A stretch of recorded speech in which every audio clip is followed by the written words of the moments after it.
Hi, welcome to the Wednesday webinar where this week we're looking at a comparison between the ETIAS and the Schengen Zone scheme and what it's going to bring about in the new year for 2023. This is a pre-record rather than a live, so forgive us for that, and I hope you're having a happy holiday and looking forward to 2023 when there's going to be many changes with the introduction of the Electronic Travel Authority into the EU by November 2023, which will make a changing of the travel arrangements within the EU, and in normal EU parlance it will be complicated. And so let's have a look at some of those. We're going to compare the differences between the different areas and also identify the things that could change during 2023, which are a very good reason to be a product retained client and to subscribe to our YouTube channel for living and working abroad through the year to look at how the final scheme works out and comes into place. So let's dive right into it. So the electronic travel scheme in the EU is issued under the Schengen Zone structure, but it is different. So it's the same principle apparatus, but it is completely different. The Schengen Zone visa is a manual application that has to be applied for as a visa before you enter into the EU. It's a visa to enter into a specific country in the EU, not all of the countries. And so if you want to visit more than one country in the EU and you need a Schengen Zone visa, you need one for each country that you visit. So although it's a common scheme, it doesn't give you freedom of movement once you're within the EU. The Electronic Travel Authority for the EU, as it suggests, is an electronic scheme, and so it's much simpler and it's much more easy to get, but you need to understand that it's then going to give you some freedom of movement within the EU, not complete freedom of movement, but some freedom of movement. So for visa-free travellers into the EU, and there's around 60 countries that have got that visa-free status with the EU, the Electronic Travel Authority will give them the freedom to move within that whole of the EU country, but not absolutely, because it's issued under the Schengen Zone, but you've got two considerations there which we'll look at in more detail later, and it's part of the complexity we're looking to unwind as well as compare in this video. So keep watching, we'll try and explain some of the issues at the moment, and then subscribe to our YouTube channel and stay in touch so that we can help you through the transition period depending upon your status for living and working abroad, or maybe just visiting your holiday home in 2023 and beyond. So let's look at it in a bit more detail, going to the next level. The Electronic Travel Authority gives you a freedom of movement within the EU Schengen Zone. Now, if you qualify for that Electronic Travel Authority, it will be issued to you. But it's asking you for, remember, it's asking you for personal information, it's asking you for criminal records, health records, and history of travel. And it's compared with a number of different databases, so it is quite intrusive, and they know a lot about you, which helps the EU protect itself and provide internal security for the EU and the Schengen Zone borders, but also allows them to prevent criminal activity. Now that criminal activity might be international crime, it's smuggling, or it might be people smuggling, or it might be even terrorism, but it could also be tax evasion. Tax is an international, it's a criminal offence not to pay the right amount of tax, or not to be a tax resident in a country where you are resident for more than the 183 days in a year. So it's going to help them improve the tax compliance for people moving within the EU. And that's where Product Partnership can help expats and within the EU post-Brexit. We can help you with your advice on residency and tax residency status. So looking at, if you're coming from a visa-free country, you still need to get the Electronic Travel Authority, and then that gives you freedom of movement. But if your Electronic Travel Authority at the moment, if you're applying to travel into Germany, say, but you want to travel around the EU, you have to travel into the EU through Germany. You can't go, you can't get the Electronic Travel Authority, say you're going to Germany, and go via France. So if you were going to take a ferry from the UK to France to go to Germany through Belgium, you can do it with one travel authority, but you need to get the travel authorization through by saying that you're entering France to then go to Belgium and Germany for your trip and return back. So it's an important distinction that your country of entry, it has to be your country of entry. So that would be a key point to bear in mind. If you've got if you've got visa-free travel to all of the EU, the Electronic Travel Authority will allow you to travel across all the EU countries visa-free. However, the countries outside the EU that are members of the Schengen Zone, Switzerland, Iceland, Norway and Liechtenstein, you have to consider whether your citizenship, whether your passport allows you visa-free travel into that Schengen Zone country. Because if it doesn't, the Electronic Travel Authority won't work. You will still need to have your Schengen Zone visa to visit a country which where there's no visa-free travel arrangement in existence. So that's an important consideration to bear that in mind. Okay, so the Electronic Travel Authority gives you freedom of movement within the EU and the Schengen Zone visa, as long as your citizenship and passport gives you visa-free travel over that whole area. Let's consider citizenship and residency in a bit more detail. Where you're born is not necessarily your current citizenship. So if you relocated, you could have dual citizenship, or you could have changed your citizenship after your birth, which is one thing. But if you're from a non-EU country and you're a resident, say in the UK, you could have a residency visa, a residency permit in the UK, but your citizenship is from another country. That is the determinant of whether you've got access to visa-free travel in the EU.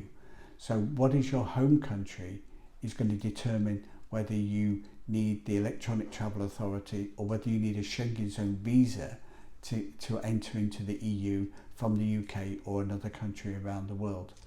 It's not necessarily the country you're living in, it's what your citizenship and your passport states. Dual citizenship is an option for citizens in many countries around the world. Some countries don't allow dual citizenship, but it doesn't mean that you can't apply for citizenship in a new country. But it goes beyond being a temporary expat. You have to live in a country for certainly more than 5 years, in the example of UK or Ireland, but it could be much longer, as long as 12 years or more before you could apply for citizenship of another country. 10, 12 years is typical for countries like Spain, for example. Looking at it from in the middle, there's a permanent residency status that you can get. The permanent residency gives you equal rights with the citizens of that country, and it's generally available under international law after 5 years. So you could apply for a permanent residency, having been an expat for 5 years, and that will give you some extra freedom of rights. If you've got that permanent residency within an EU country, then effectively you're acquiring EU citizens' rights after Brexit. So a UK expat can still achieve that if they can do 5 years in an EU country like Cyprus and get the permanent residency. When anybody goes to live in another country in the EU, you need a residency permit. A residency permit is not a visa. It's more than a visa because it gives you limited rights to live and work in that country abroad. So everybody that wants to live and work abroad needs at least a residency permit to do that. A Schengen Zone visa doesn't give you the right to live, to work in that country. It gives you the right to live in that country or visit that country, but not necessarily to work. So you need a residency permit to do that. But still, the residency permit doesn't give you that freedom of movement. And whether if you've got a permanent residency or a residency permit, it doesn't mean that you're free not to have the requirement to have the electronic travel authority. You've still got to have the electronic travel authority, even if you're an EU pre or post Brexit permanent or resident in the country. So whatever your residency permit or your permanent residency gives you, it doesn't absolve you from needing the electronic travel authority. That is dependent upon your ultimate citizenship. And post-Brexit, UK citizens, people holding a UK passport only, are non-EU citizens. So the electronic travel authority is always going to apply for a UK citizen and for a UK citizen with an EU resident permit or an EU permanent residency. It's only if you've got the dual citizenship and you've got a citizenship with an EU country like Ireland or Cyprus that you could then start to enjoy freedom of movement without the electronic travel authority or the need for a Schengen Zone visa. So I told you it was simple, didn't I? And the other complication that we've got and that's potentially subject to change is that you need to consider that there are countries within the EU which are not countries, and they're not members of the EU and they're not members of the Schengen Zone. So Monaco, San Marino, Vatican City are city-states within the EU,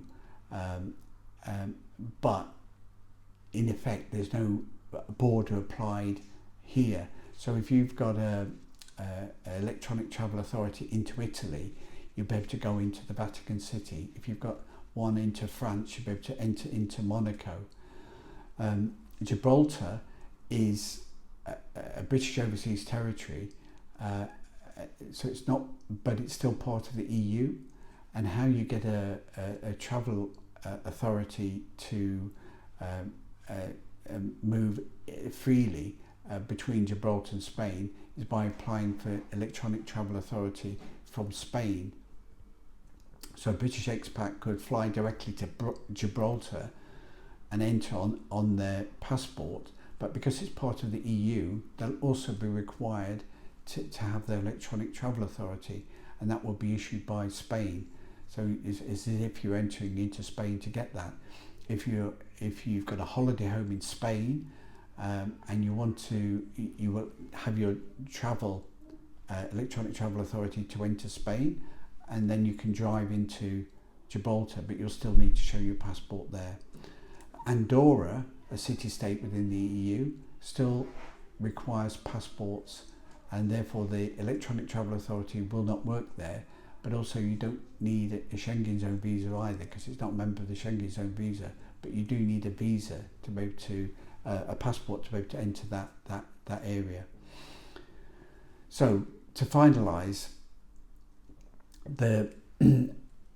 the full electronic travel authority scheme comes into place by November 23, and it includes EU countries and non-EU countries that are members of the Schengen Zone. The electronic authority needs to be applied for your country of entry into the EU, but it then only works with those EU countries that are members of the Schengen Zone and give you that freedom of movement. So if a country is not in the Schengen Zone by the start of the electronic travel authority, you may still need a travel authority, but you would need one for that country that's not in the Schengen Zone, as well as one for the other EU countries.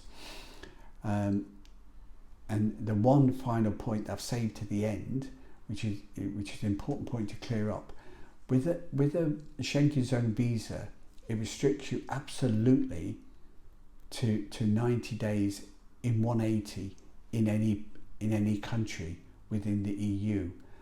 With the electronic transfer authority being issued under the Schengen Zone scheme, the same rules are going to apply. So electronic travel authority is electronic record, it's tagged to your passport, so they're going to know when you're crossing the border, and you're only allowed 90 days in 180 in any in the EU country. But the good news is that if you've got the electronic travel authority, although it's going to be able to enforce that you can only spend 90 days in any 6-month period in one single country within the EU Schengen Zone, you can actually spend 90 days in any EU Schengen Zone country. So we've got a few clients that like to move around the EU. The borders between Portugal and Spain and France might not be too far. Portugal, Belgium, Germany. For non-EU citizens, the Electronic Transfer Authority allows you to move between those different countries, but you're only allowed to spend 90 days in 180 in any one country. So 90 days in Belgium, and then you can spend 90 days in Germany and 90 days in Cyprus.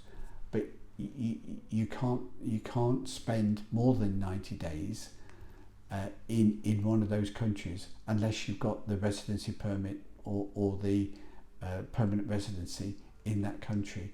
If you need more help and guidance getting a residency permit for your holiday home in Portugal or Spain or Cyprus or Greece, to give you more access within that country, because with the residency permit you can stay, you don't have the Schengen Zone restriction of 90 days in any 6 months. You need the residency permit. So if you need more help to get that residency permit in the EU post-Brexit, contact us at productpartnership.com. Thanks very much for listening, and we'll see you next time.